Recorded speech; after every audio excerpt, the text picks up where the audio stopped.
नमस्कार, मैं हूँ डॉक्टर सीमा। जैसा कि पिछले वीडियो में हमने बात की थी कि हमारे जो एडोलेसेंट्स हैं वो किस तरह से अपनी उस टीन एज में बिहेव करते हैं या किस तरह के चेंजेस को वो फील करते हैं, और जो भी चेंजेस उनकी बॉडी के अंदर होते हैं या उनके बिहेवियर में जो चेंजेस आते हैं उसकी वजह से हमारे जो बच्चों के पेरेंट्स हैं उनके बिहेवियर में भी चेंजेस आने लगते हैं। और ऐसे में बहुत बार पेरेंट्स और बच्चों के जो रिश्ते हैं वो यहीं पर ही ख़राब होने शुरू हो जाते हैं, जो आगे चलकर भी बहुत ज़्यादा ख़राब रहते हैं।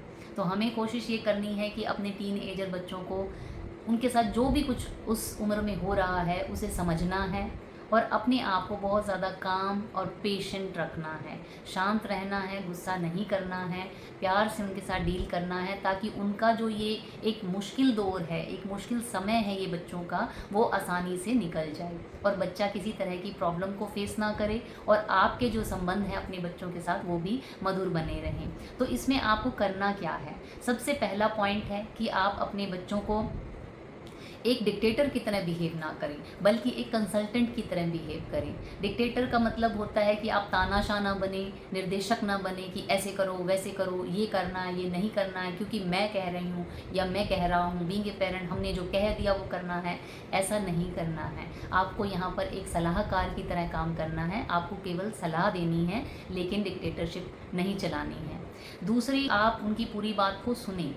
भले ही आपके बच्चे की बात आपको सही नहीं लग रही है, गलत लग रही है, लेकिन आपको काउंटर नहीं करना है। आपने उनको समझने का प्रयास करना है कि वो क्या कह रहे हैं और क्या कहना चाहते हैं। यदि आप कुछ समझाना भी चाहते हैं तो आपको उसी वक्त नहीं समझाना है, उस वक्त आपको केवल उनकी बात को ध्यान से सुनना और समझना है। फिर उसके बाद आपको क्या करना है कि आप उस वक्त बच्चे से ही ये कहिए कि इस सिचुएशन में बेस्ट पॉसिबल सॉल्यूशन क्या हो सकता है, ये आप खुद तय करें। आप खुद ही सोचें कि हम इस विषय पर क्या कर सकते हैं, यानी कि उनको उनकी चॉइसेस में इन्वॉल्व कर दीजिए।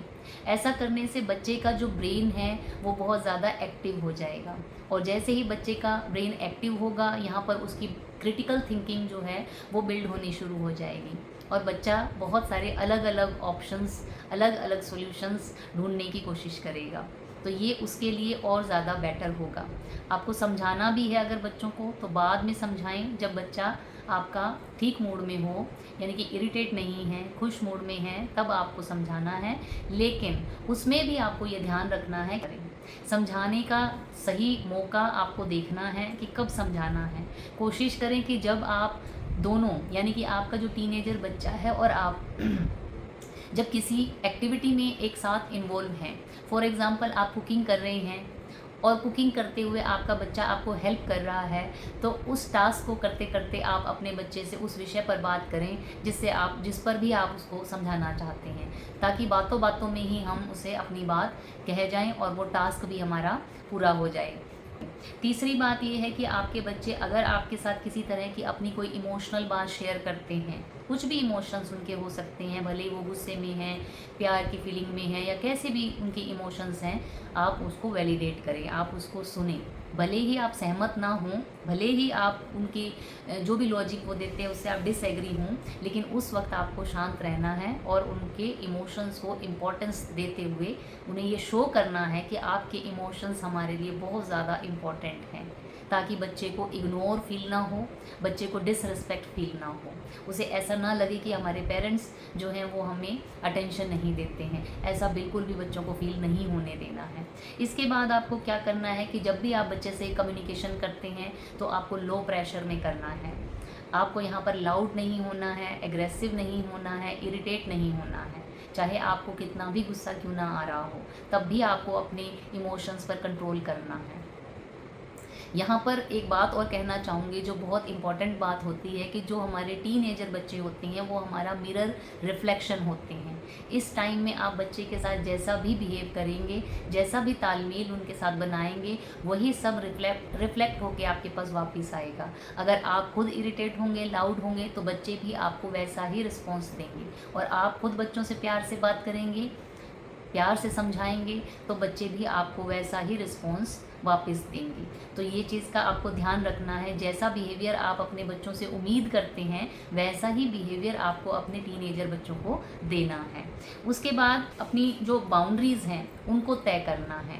फॉर एग्ज़ाम्पल, जैसे मैंने पिछले वीडियो में बात की कि बच्चे की यहाँ पर चॉइसेस चेंज होती हैं, क्लॉथिंग पैटर्न चेंज होते हैं, हेयर स्टाइल चेंज होते हैं, बच्चा नई नई चीज़ें ट्राई करता है। इस टाइम में बच्चे को पीर प्रेशर भी होता है, यानी कि ग्रुप्स में बच्चे जैसा करते हैं उनको देख के बच्चे वैसा ही करना चाहते हैं, भले ही वो गलत क्यों ना हो। लेकिन यहाँ पर आपको बच्चे को क्लियरली ये बता देना है कि आप जो भी पहनना चाहते हैं वो पहने, जैसे भी आप रहना चाहते हैं रहें, लेकिन हमारे जो भी आपके ट्रेडिशंस हैं या जिस तरीके से भी आप बच्चे को जहाँ तक की लिमिट आप देना चाहते हैं वो बाउंड्रीज़ आपको खुद तय करनी है। और इस उम्र में ही आपको बच्चे को ये बात समझा देनी है कि आपकी जो बाउंड्रीज़ हैं वो कहाँ तक हैं, किस तरह के कपड़े आपको पहनने हैं, किस तरह का हेयर स्टाइल आपको रखना है, किस तरह की पर्सनैलिटी कैरेक्टर आपको डेवलप करने हैं। ये एक बहुत सही फेज़ होता है जब बच्चे को आप ये सारी चीज़ें अच्छे से सिखा सकते हैं। मैं उम्मीद करती हूँ कि ये सारे पॉइंट्स आपको अच्छे से समझ आए होंगे। अगर आप इसके अकॉर्डिंगली बिहेव करेंगे अपने बच्चों के साथ तो कभी भी आपके रिलेशन अपने बच्चों के साथ ख़राब नहीं होंगे। सबसे इम्पॉर्टेंट चीज़ इसमें एक और भी है कि आप अपने बच्चों के साथ फ्रेंडली बिहेव करें, एक दोस्ती का माहौल बनाएं घर में। अगर आप कूल रहेंगे, उनकी उम्र में जाके उनके बराबर के होके उनके साथ बात करेंगे और सुनेंगे, दोस्त जैसा उसको फील कराएंगे, तो ये गारंटेड बात है कि आपका बच्चा कोई भी बात होगी सबसे पहले आकर आपको ही बताएगा। क्योंकि जब उसे दोस्त जैसा एनवायरनमेंट मिलेगा, उसे ये रियलाइज़ कराएं कि आप ही उसके सबसे पहले और सबसे अच्छे और सबसे पक्के दोस्त हैं, तभी वो आपसे अपनी हर तरीके की बात, चाहे वो सही है या गलत है, वो आपसे शेयर करेगा। और ये आपके लिए एक बहुत ही बेटर मेथड होगा अपने बच्चे को इम्प्रूव कराने में, क्योंकि आपको पहले से ही मालूम होगा कि आपका बच्चा कहाँ सही जा रहा है और कहाँ गलत जा रहा है, तो करेक्शन करने का आपको अवसर खुद ही मिल जाएगा।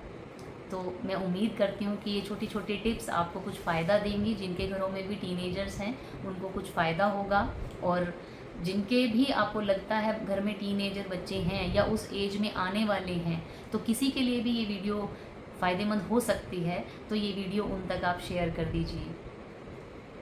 बहुत बहुत धन्यवाद।